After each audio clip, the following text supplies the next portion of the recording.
दोस्तों, जुर्म की दुनिया वाकई ही अजीब है। कई बार जो दिखता है असल में वह होता नहीं है, और कई बार जो होता है वह असल में दिखता नहीं है। ये कत्ल की कहानी भी कुछ वैसी ही है। जिस व्यक्ति की मौत होती है, मौके से उसकी लाश भी मिलती है और सुसाइड नोट भी मिलता है। वहां से मौत के सबूत भी मिलते हैं और मौत की वजह भी, जिसे देखकर पुलिस मान लेती है कि यह आत्महत्या है। लेकिन जब पोस्टमार्टम की रिपोर्ट आती है तो पुलिस के भी होश उड़ जाते हैं। नमस्कार दोस्तों, आपका हमारे चैनल पर स्वागत है। ये कहानी एक ऐसे कैदी की है जिसने जेल जाने से बचने के लिए फिल्म अंधा कानून जैसे स्क्रिप्ट को हूबहू कॉपी किया। कहानी शुरू होती है 2019 में। 29 जून का दिन था। मध्य प्रदेश की राजधानी भोपाल का सेंट्रल जेल। साल 2019, तारीख 29 जून। इस दिन पैरोल पर जेल से निकले कैदी को लौटना था। 14 दिन की पैरोल पर जाने के बाद जेल प्रशासन को भी उसके लौटने का इंतजार था। तभी जेल प्रशासन को लोकल पुलिस से सूचना मिलती है कि उस कैदी की मौत हो गई है। हत्या के केस में उम्र कैद की सजा मिलने और जेल की जिंदगी से परेशान होकर उसने घर में ही आत्मदाह कर लिया है। लोकल पुलिस बताती है कि उसने एक सुसाइड नोट भी लिखा है। हैंडराइटिंग भी उसी की है और मौत की वजह भी बताई है। इसलिए लोकल पुलिस उस शव का पोस्टमार्टम कराकर केस को बंद करने की तैयारी कर रही है। ये जानकर जेल प्रशासन भी उस कैदी के केस को बंद करने के लिए लोकल पुलिस की फाइल का इंतजार करने लगती है। जिस कैदी की मौत हुई थी उसका नाम राजेश परमार था और उसकी उम्र तकरीबन 34 साल थी। यह भोपाल के हरिनगर में रहता था। राजेश पर 2014 में एक हत्या का आरोप था। उसी केस में इसकी गिरफ्तारी हुई थी और 2016 में कोर्ट ने आजीवन कारावास की इसको सजा सुनाई थी, जिसके बाद से वह जेल में ही था। और उसी समय राजेश के पिता की भी मौत हो गई थी। इसी वजह से उसे 14 दिन की पैरोल मिली थी। 15 जून को राजेश पैरोल पर बाहर आया था और 29 जून को उसकी पैरोल खत्म हो रही थी। इसी वजह से उसे हर हाल में 29 जून को वापस लौटना था। लेकिन 29 जून की सुबह ही उसके घर से आग की लपटें निकलने लगी थीं, जिसे देख आसपास के लोगों ने पुलिस को सूचना दी। फायर ब्रिगेड की गाड़ियां और लोकल पुलिस मौके पर पहुंच गई। आग बुझ जाने पर देखा गया कि एक युवक बुरी तरह से जल चुका है। चेहरा और शरीर पूरी तरह जल चुका था।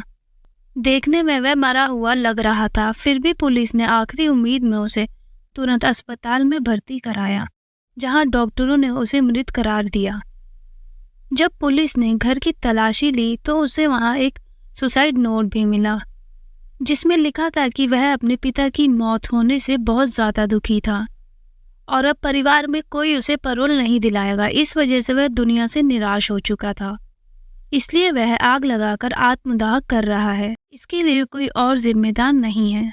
इस सुसाइड नोट के आधार पर पुलिस ने भोपाल सेंट्रल को भी सूचना दे दी थी और शव को पोस्टमार्टम के लिए भेज दिया। साधारण सुसाइड केस की तरह पुलिस ने इसे एक तरह से बंद कर दिया था। उधर पोस्टमार्टम के बाद शव को रिश्तेदारों को सौंप दिया गया और रिश्तेदारों ने भी शव का अंतिम संस्कार कर दिया।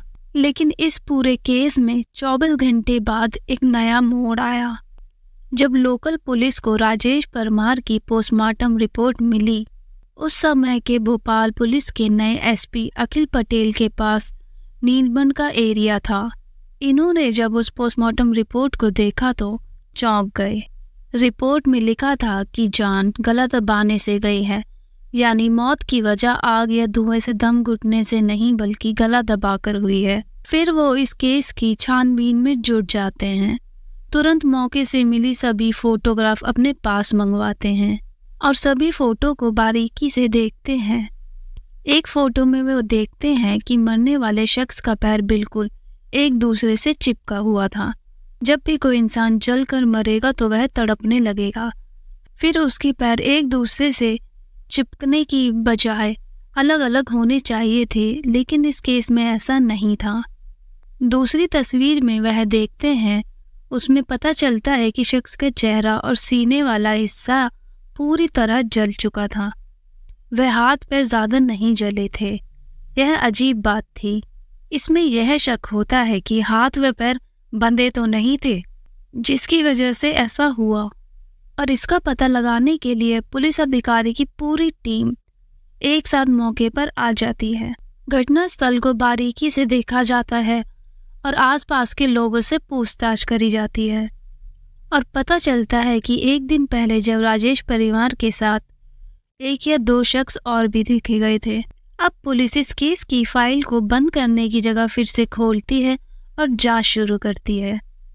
अब पुलिस को शक हुआ कि जिसकी मौत हुई उसकी पहले गला घोंटकर हत्या कर दी गई, लेकिन राजेश को जब सुसाइड ही करना था तो उसकी पहले हत्या क्यों हुई? अगर किसी ने गला दबाया तो वह कौन था?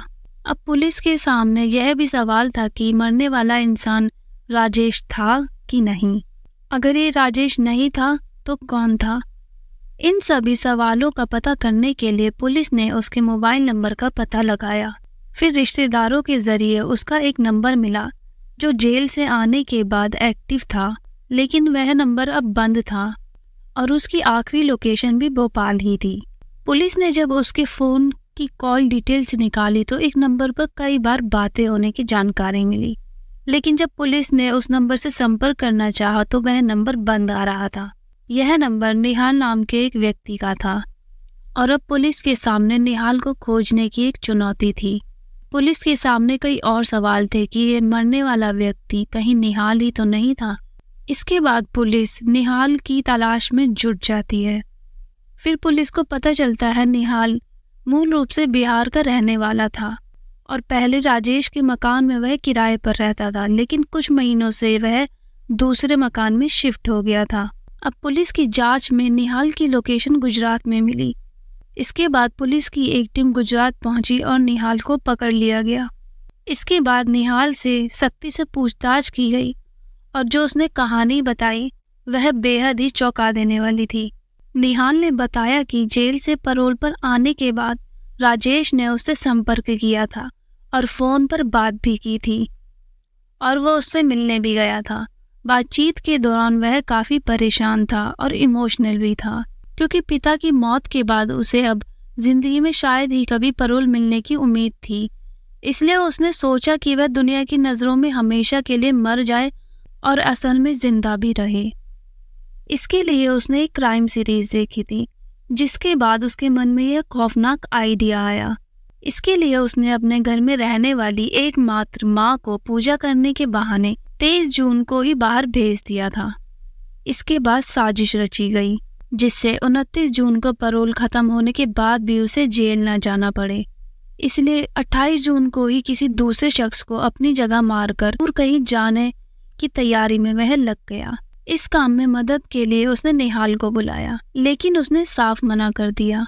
इसके बाद उसने 1 लाख रुपए का लालच दिया और कुछ पैसे एडवांस भी दे दिए। इसलिए निहाल उसके झांसे में आ गया और 28 जून को इन दोनों की मुलाकात हुई।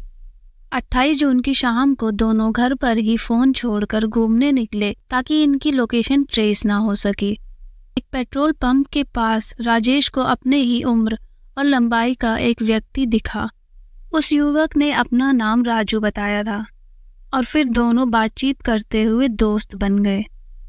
बातों ही बातों में दोनों राजू को घर पर पार्टी करने और शराब पीने के लिए तैयार कर लिया। राजू मजदूरी करता था, इसलिए खाने और शराब पीने के लालच में वह तुरंत तैयार हो गया। राजू भी दोनों के साथ राजेश के घर पर आ गया। यहाँ पर इन दोनों ने राजू को जमकर शराब पिलाई और जब राजू ने अपने होश खो दिए तब राजेश ने उसका गला दबाकर उसकी हत्या कर दी। इसके बाद उसके हाथ और पैरों को रस्सी से बांध दिया ताकि अगर जिंदा भी हो तो आग से वह बच ना सके। हाथ पैर बांधने के बाद उसे फर्श पर लिटाया और घर में रखी किताबों को उसके ऊपर डाल दिया। फिर राजेश ने खुद ही एक सुसाइड नोट लिखा और उसे कुछ दूरी पर रख दिया ताकि वह सही सलामत पुलिस के हाथ लग जाए। इसके बाद दोनों ने बाइक से निकाला हुआ पेट्रोल भी उस पर डाल दिया ताकि आग से वह पूरी तरह जल जाए। चूंकि घर का दरवाजा बाहर से बंद होने पर साजिश का शक हो सकता था, इसलिए दोनों ने घर के दरवाजे को अंदर से बंद कर दिया और छत के रास्ते से वह दोनों बाहर चले गए। इसके बाद खिड़की से माचिस जलाकर तीली को अंदर फेंक दिया। इस तरह जब आग की लपटें बढ़ गईं, तब दोनों एक साथ वहां से फरार हो गए। साजिश के तहत राजेश ने निहाल का एक पुराना सिम कार्ड सिर्फ लिया और वह साउथ इंडिया चला गया। वहीं निहाल गुजरात आ गया था। अब पुलिस ने निहाल की कहानी की सच्चाई का पता लगाने के लिए उस मृतक युवक के बारे में पता लगाना शुरू किया।